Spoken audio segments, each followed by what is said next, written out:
ngi tudd Marie Rebez madame Touré ñu may woowee Adji ci série Kooru Biddéew.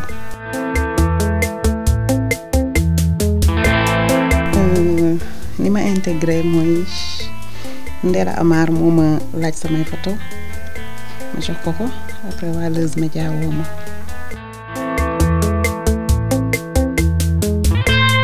mun naa ne dund naa ko dunduma ko waaye dañ ma ko jox daal ma joué ko.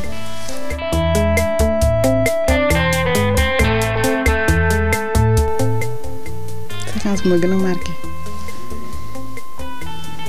mooy bi ma gën a touché mooy bi ma solee chemise de nuit bi marqué na ma trop ak bi maas taxawee di ma xas loolu moom daf maa touché woon trop parce que théâtre dafa nekk loo xamante ne mosuma ko def bi mu taxawee di ma xas gisatuma woon Adji mais Marie laa doon gis que góor moo ko tiim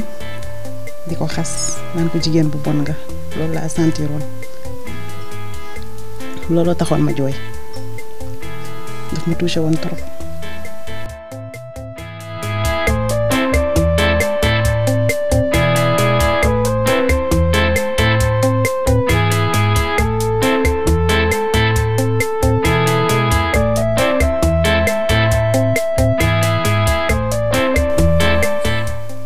jigéen ñi sëy tamit sonn nañ ci benn côté ndax goro ak njikki dama ko dund ci série bi dem def ay teraanga sonn ñëw ñu tuutil la dafa réalité sénégalaise la dafa am da ngay sonn ci sëy say goro sonal la wala say njëkke sonal la fekk sa jëkkër bëgg na la mais ñu dox ci diggante bi ba lu bari yàqu rôle wujje laa joué ñaareel la te wujje yombul dafa nekk loo xamante ne dafa metti boo ci duggee ñii dinañ bëgg ñii dinañ bañ mais loo ci mënti def rekk nga rafetal aaw bi rafetal ñaareel bi rafetal ngir jàppale seen jëkkër jàppale seeni doom ndax bu ngeen jiboowee rekk bu xale yi màggee doon benn doom baay dafa neex lool.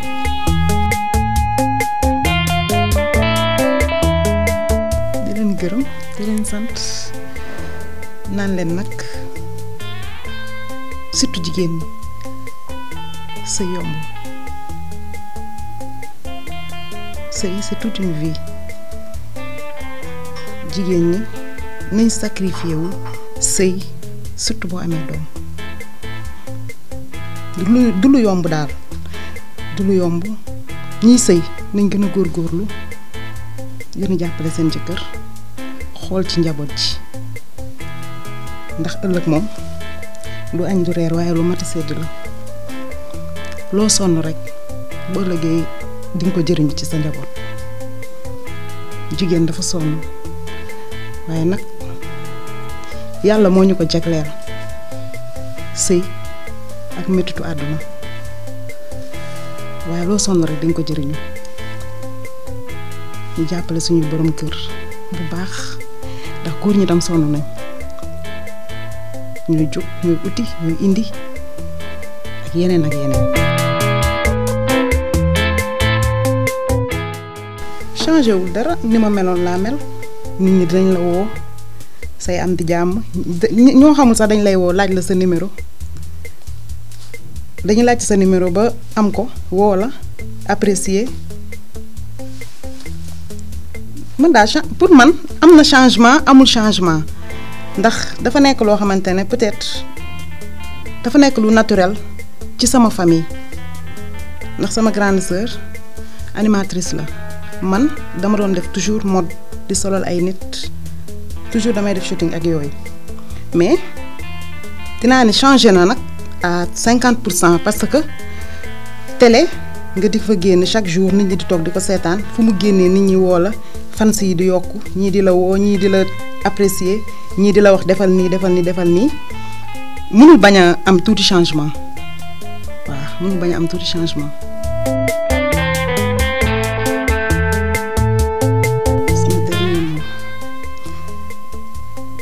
sant sama yaay bu baax a baax kenn la ci man lu ma am moom la nu ma mel moom la Faye Birame Penda Wagane dundal yàlla na la fi yàlla bàyyi nga fekkee njëriñu njaboot gi yëpp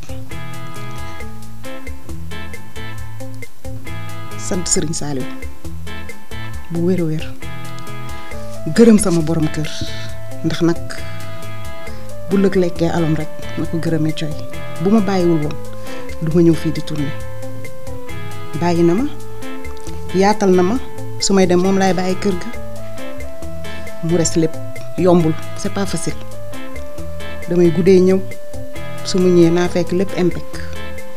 maa ngi koy sant bu wér a wér naan ko Touré Diaba yàlla na nga fi yàgg yàlla na nga fekkee njëriñu njaboot gi. famille Leuz TV moom aw ma seen fay ndaxte nag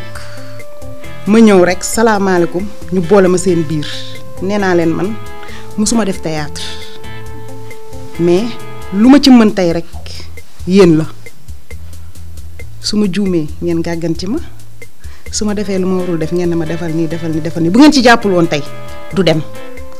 ndax nag xaw ma ko sant naa ñëpp gërëm naa ñëpp Leuz TV moom c'est une famille man loolu laa gis man góor ak jigéen ñëpp benn lañ doo xam ne kii mooy patron bi wala kii yéen ñëpp sant naa ñëpp gërëm naa ñëpp wax dëgg yàlla lu baax ngeen aw ma seen fay yàlla na leen yàlla fay.